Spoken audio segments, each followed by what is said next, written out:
What's going on, everyone? It's time to talk about another Universal Classic Monster film out of the Universal Classic Monsters collection, and we're diving into one of the one of the most popular ones. Today, I'm going to be talking about Creature from the Black Lagoon, one of the original creature features, and this was also one of the first films that was came out around like the nuclear era, where like all those big monster movies started coming out in like the late 40s, early 50s, and yeah, so it was released by Universal sometime in 1950, I believe.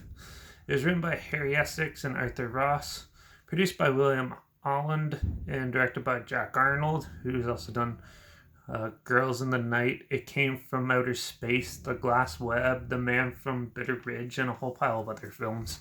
Yeah, so Creature from the Black Lagoon. Well, a group of archaeologists find this weird bone webbed hand, and they decide to go on an expedition to dig up more and try to find more of this unknown creature in the Amazon. So they go out there and then they go on this diving expedition. And as they go, a creature starts appearing and lurking in the shadows. And as they progress with their expedition, it kind of falls in love with one of the females on the trip and tries to take her to its lair and yeah, do its thing with her. And then it's up to the other archaeologist to figure out how to stop the monster from getting her, how to get her back. And this sets the tone for your basic creature feature premise in this one. When this originally was released, no one has really seen a film like this besides like King Kong and stuff. And actually, the King Kong similarities actually are pretty parallel with each other in this one. Um, but yeah, but let's start off with the cinematography of this film. It's so well shot, and this was evolutionary too because they did a lot of underwater camera work, which you see the creatures swimming in the lagoon and with the divers and stuff, and it looks really good. It still holds up quite a bit. It looks really well done and stuff for this era of filmmaking. It was revolutionary as far as I'm aware of the time when they're making this, and not very many films have attempted it, so they decided to try it and it worked.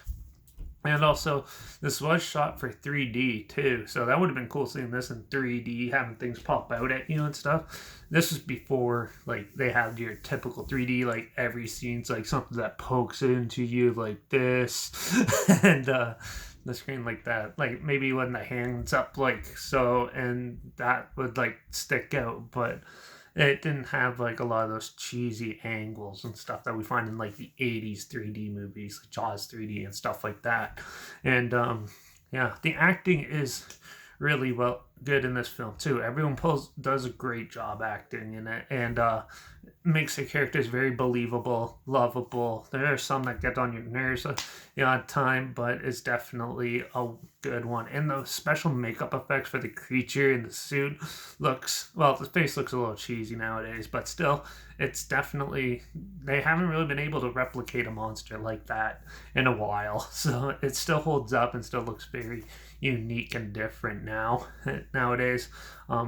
Another fun fact about this film is when they're filming the dive scenes, they actually had an Olympic swimmer who could hold his breath for up to like 5 to 6 minutes at a time while they're shooting it to make it a little easier on other people because to do that. And also, the creature is played by two people. One person played it on land, another person played the swimming parts and in the water.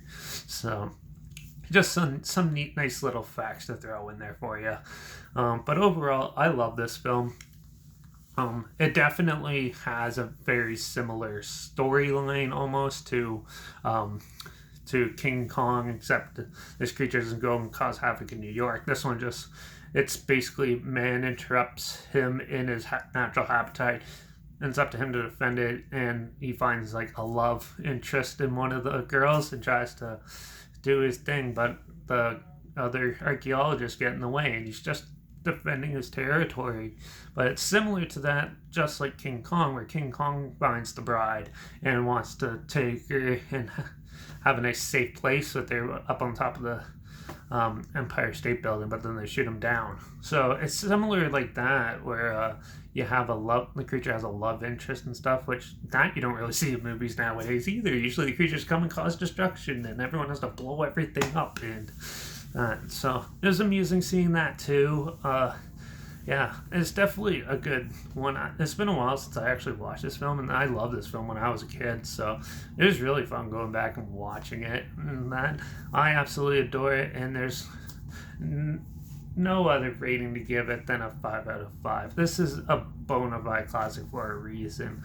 It is so well put together and stuff. Like, some parts look cheesy nowadays, but going back and looking at them, it's still top tier compared to a lot of the other stuff that came out that era, and is definitely one of the more entertaining monster movies out there, and you definitely get to see the monster a lot, and especially in the first one. The second and third are a little cheesier, but we'll get to those later on.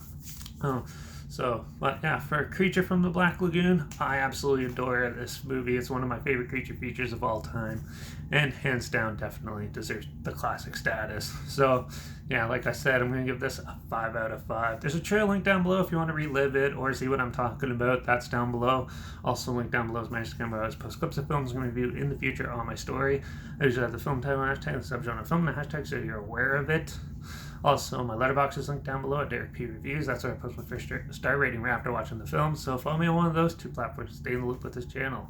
Like this video, share it so more people are aware of it. Comment your opinions of the film down below. Let me know your thoughts if you have any on it. And if you have any other films or film franchises and want to hear my opinions on, comment those down below too. I'll try my best to get to them as soon as I can, and if I can find them. Oh, and make sure you put down what your favorite Universal Classic Monster film is as well. I'd love to hear your thoughts on those too, and hear which ones are your favorites. So yeah, but that's it for this one. Make sure you subscribe, because hopefully you find something weird, obscure, and odd that you never thought of checking out together, or so you hear my opinions on popular films or classic films like this one.